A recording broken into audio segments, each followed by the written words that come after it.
I mentioned where we were going with this at the end of yesterday's lecture.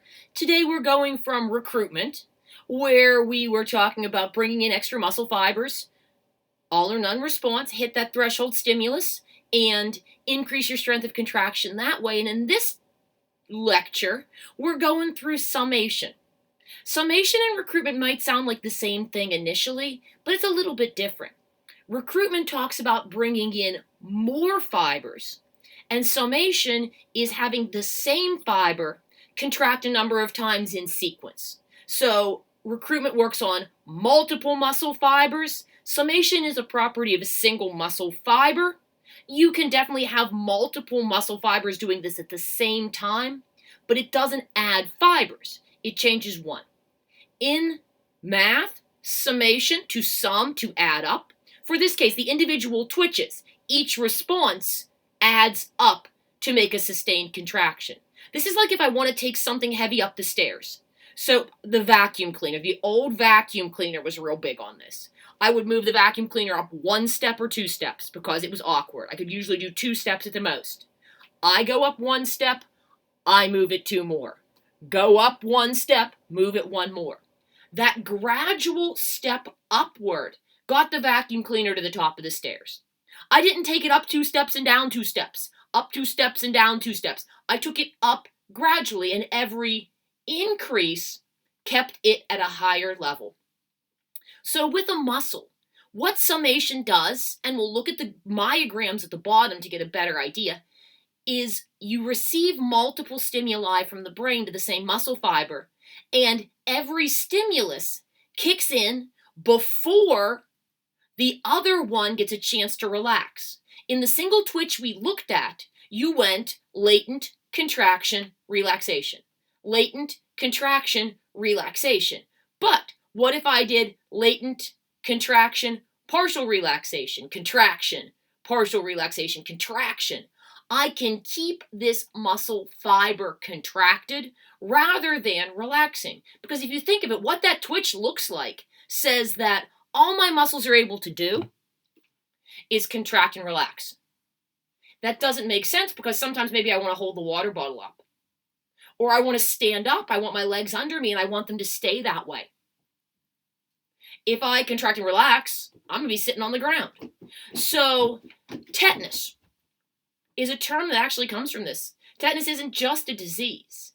If I get to that summation, the creation of a sustained contraction by means of repeated stimuli, I get in a muscle something called tetanus. So right now, I have tetanus in my arm muscles, but no one's worried. The tetanus we worry about, you get a shot for. You get a tetanus shot.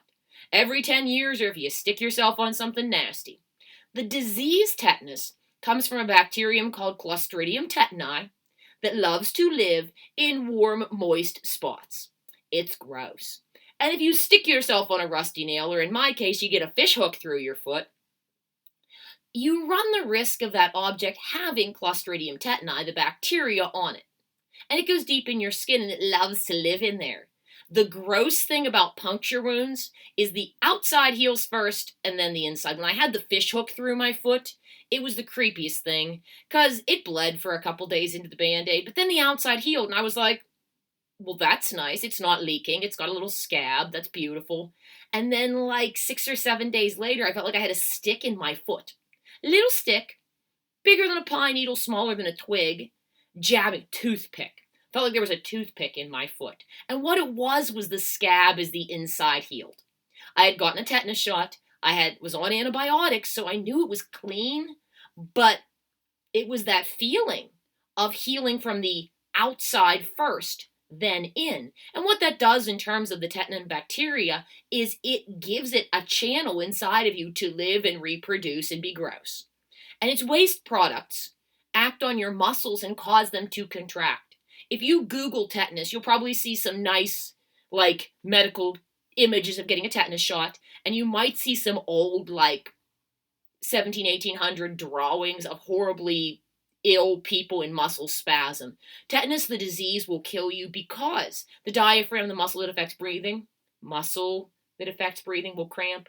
Your heart is a muscle. The muscle cramps are agonizing. You don't want tetanus. So if you get a puncture wound, you probably want a tetanus shot if you don't have one current.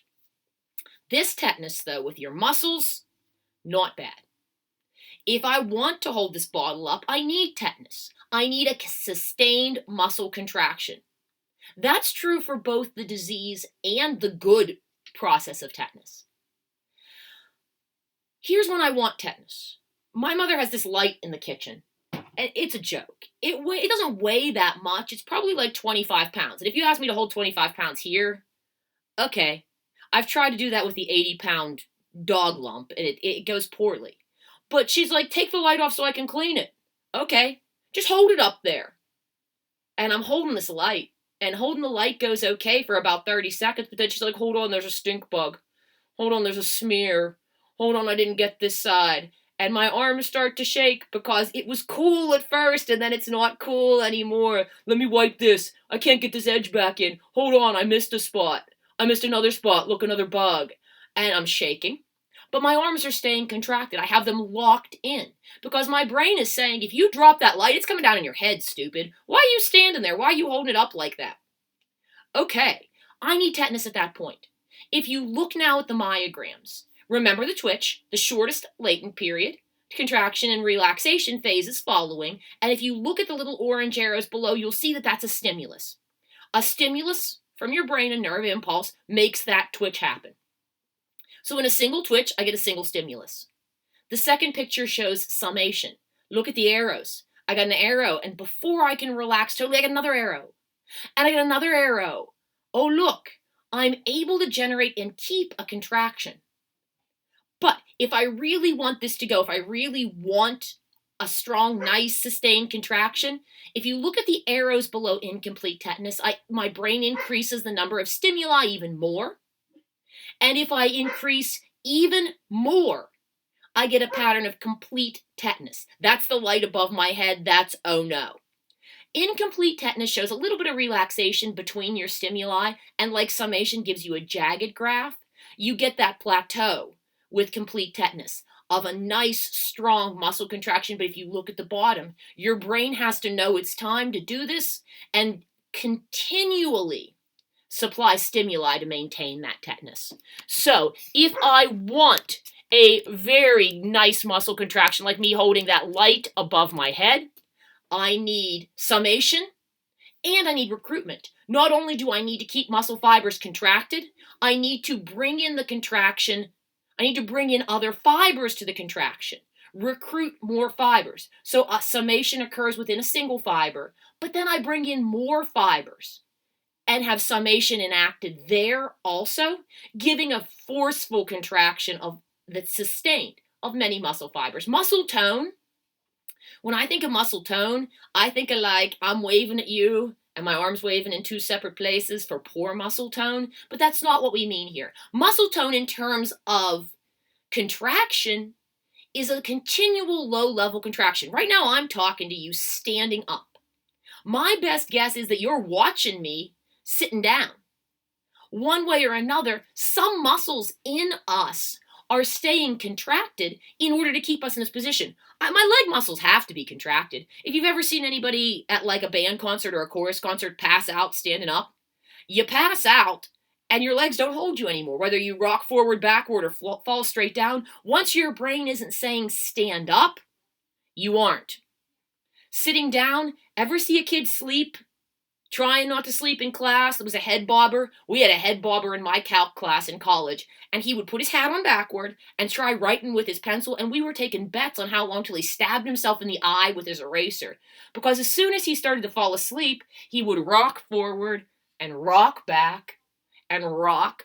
Or if you start to fall asleep and you get that feeling you're falling out of your chair, what you've lost when you fell asleep was your muscle tone, your continual low-level contraction. Your brain isn't sending the message to keep you sitting up anymore, so you kind of don't. You need muscle tone to keep yourself basically in a position. Like as you're sitting, your core is contracted, your back is contracted. You may, even if your elbows are on a desk, like at school, have some arm contraction to hold yourself up. For me standing, my core is contracted. As I'm thinking about it, I feel it. My back And absolutely, my legs are holding me up. It's not like running, it's not like lifting, it's not even like going upstairs or walking. It's less of a contraction, but you need this muscle tone to be able to do daily activities because muscles need to stay partially contracted. You are using energy for this. That's why you have a basal metabolic rate, a certain number of calories you burn a day just by being between the chemical reactions in the body and things like muscle tone. You're still using energy because it's still muscular activity. Way lower level than the contractions we've been looking at, but still real and still energy consuming.